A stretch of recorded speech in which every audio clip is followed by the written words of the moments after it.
எனக்கு 3 பேர் இருக்காங்க. கேப்டன் பதவி பத்தி எந்த கவலையும் கிடையாது. சிஎஸ்கே ருதுராஜ் பேட்டி கொடுத்துள்ளார். என்னன்னு வாங்க பார்க்கலாம்.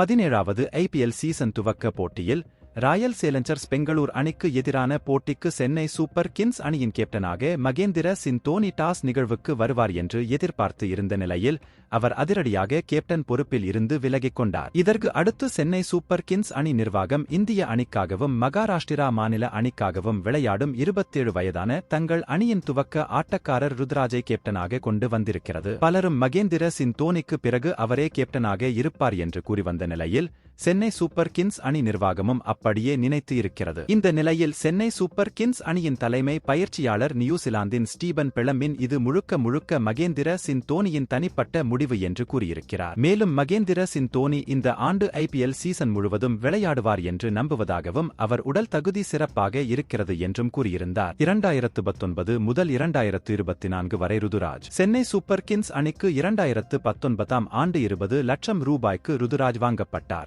அவருக்கு அந்த ஆண்டு விளையாடுவதற்கு வாய்ப்பு கொடுக்கப்படவில்லை. 2020ஆம் ஆண்டு முதல் முறையாக பிளே ஆஃப் சுற்றுக்கு தகுதி பெறாத பொழுது சென்னை சூப்பர் கிங்ஸ் அணிக்காக 6 போட்டிகளில் விளையாடி தொடர்ந்து 3 அரை சதங்களுடன் துவக்க ஆட்டக்காரராக 204 ரன்கள் எடுத்திருந்தார். எனவே அடுத்த வருடம் 2021ஆம் ஆண்டு அவர் சிஎஸ்கே அணியின் முழு நேர துவக்க ஆட்டக்காரராக விளையாடி 16 போட்டிகளில் 1 சதத்துடன் 635 ரன்கள் குவித்தார். அவரே அந்த ஆண்டு ஆரஞ்சு தொப்பியையும் வெல்ல சென்னை சூப்பர் கிங்ஸ் அணி சாம்பியன் ஆனது. மீண்டும் 2022ஆம் ஆண்டு IPL season Chennai super Kings அணிக்கு மோசமாக அமைய கடந்த 2023ஆம் ஆண்டு சாம்பியன் பட்டம் என்ற ஐபிஎல் தொடரில் மொத்தம் 16 போட்டிகளில் 590 ரன்கள் குவித்தார். இதையடுத்து கேப்டன் பொறுப்பு தேடி வந்திருக்கும் நிலையில் இது குறித்து ருதுராஜ் பேசும் பொழுது அணியில் மூத்த வீரர்களான மஹிபாய், ஜட்டு பாய் மற்றும் ரகானே பாய் ஆகியோர் என்னை வழிநடத்த இருக்கிறார்கள். அதனால் கேப்டன் பொறுப்பு குறித்து கவலைப்பட ஒன்றுமில்லை. தாம் இதை மிகவும் ஆவலோடு எதிர்பார்த்துக் கொண்டிருக்கிறேன். மேலும் இதை நன்றாக உணர்கிறேன். இது எனக்கு ஒரு பாக்கியம். அதைவிட இது பெரிய பொறுப்பு. ஆனால் எங்களிடம் இருக்கும் சிறந்த குழுவின் காரணமாக நான் உற்சாகமாக இருக்கிறேன். எல்லோரும் நல்ல அனுபவம் பெற்றவர்கள். அதனால் நான் கேப்டன்ஷியில் தனியாக பெரிதாக ஒன்றும் செய்வதற்கு கிடையாது